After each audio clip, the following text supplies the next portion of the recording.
Yo, what's going on, guys? My name is Nova and welcome back to Destiny Tracker. So today we're going to be going over some of the tips and tricks that I've come up with for Destiny 2's new revamped game mode, Control. So starting off with health, Guardians now have lower health in exchange for greater shields. Speccing into resilience and recovery will help boost the damage your shields can take, as well as increase your health recovery.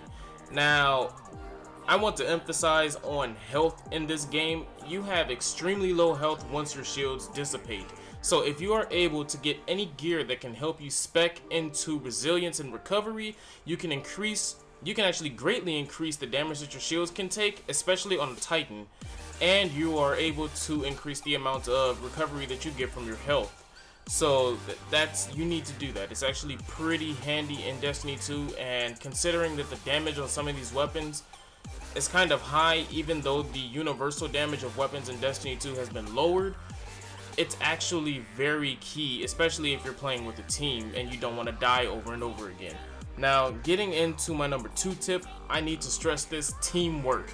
With all the game modes being reduced down to 4v4, teamwork matters more than ever. Before, you used to be able to just get a team of 3 and then, you got 3 randoms who can kind of follow what you're doing. But now, if you get a team of 3 and you got 1 random, and the next team, well, the team on your enemy's team is just a full team of 4, you're almost done for, because that random could be a Titan that you need to pop shields up, and your team could be 2 Warlocks and a Hunter. But if the enemy team is running 2 Titans, a Warlock, and a Hunter, they have shields up all the time because they're able to communicate and properly shield swap between Titans. So definitely, guys, stress teamwork. That is key to winning Control. Now, my number 3 tip is Control's revamp. So the flag captures are all that matters now, because your kills are how you're going to get the most points while the flags are captured. If you own 1 flag, then you're going to get 1 point per kill towards victory. If you own 2 flags, you're going to get 2 points per kill towards victory.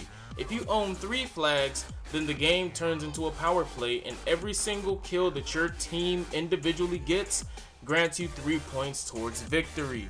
So definitely try to get all the flag captures. Even if you're not an OBJ player, which is objective for those who have been living under a rock, you need to get those flags, because that is what's going to help your team get to victory. You can go 30-0 if you want to, but if you only have 1 flag, then you're only going to get 30 points. So definitely, guys, get the flags.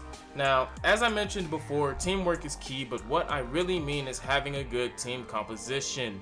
So just like I said before, with having the proper teamwork and stressing teamwork, you need to have good composition as well. You need to make sure that when you walk into these matches, you know whose role has been specified. If you got somebody like me who runs a Hunter, then you know that I'm going to be your DPS guy. If you have somebody else who mains a Titan, he's going to be your tank. So you need to make sure that he is always able to have up a shield when you go fight, and never run into a fight by yourself, because you're pretty much guaranteeing yourself to die unless you have 100% accuracy and you know that your weapon is stronger than your opponent's. So definitely, guys, make sure that your team comp is right. My personal opinion is having 2 Titans, a Warlock, and a Hunter. If you want to take that into MMO terms, then 2 tanks, a healer, and a DPS, basically. That's the way I like to run it, because my Titans can effectively shield swap. I'll always have either healing or a damage bonus from the Warlock, and then I'll just be the pure DPS showing up and completely pummeling anybody who stands in the way. That's the way it goes. Now, what you also need to know for my next tip is what power weapons your teammates are actually using. This is actually very important, because only 1 person can pick up the power ammo. So if you have a Titan that's running a grenade launchers don't do that much damage in PvP specifically.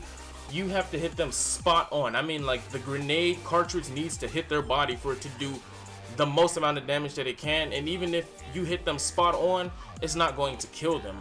Rockets are sort of the same way, depending on which rocket launcher you have. There's one in the beta that fires very small tracking rounds, but it doesn't kill on contact unless they're extremely low. Snipers are still 1-shots to the head, and I believe, depending on the impact of the sniper, it can either be a 1-shot to the body or a 2-shot to the body. So you need to make sure that whoever is picking up the power ammo is the guy with the sniper or the rocket launcher, so that way you can actually make use of it. Or unless you have a Titan skating with a shotgun. That's actually really good for control. Shotguns have gotten a damage boost so that they're actually able to deal with the guys who have the high shields in PvP. So definitely, if you're going to have a team of 4 and somebody needs to pick up the power ammo, make sure it's the guy with the strongest weapon who can actually hit the target so that you can make perfect use of it. That way your team always has an advantage. Now, my very last tip is the supers. So the supers, everything, supers, abilities, your shields, all of it is on a universal cooldown. So if you continuously spam your super when you get it, you're not doing your team any favors if you go out there and you die by yourself. You need to coordinate with your team what supers are going to go off at what time. If you're on B and you know you need that flag capture, get your Titan on B, tell him to drop his Ward of Dawn, not the shield.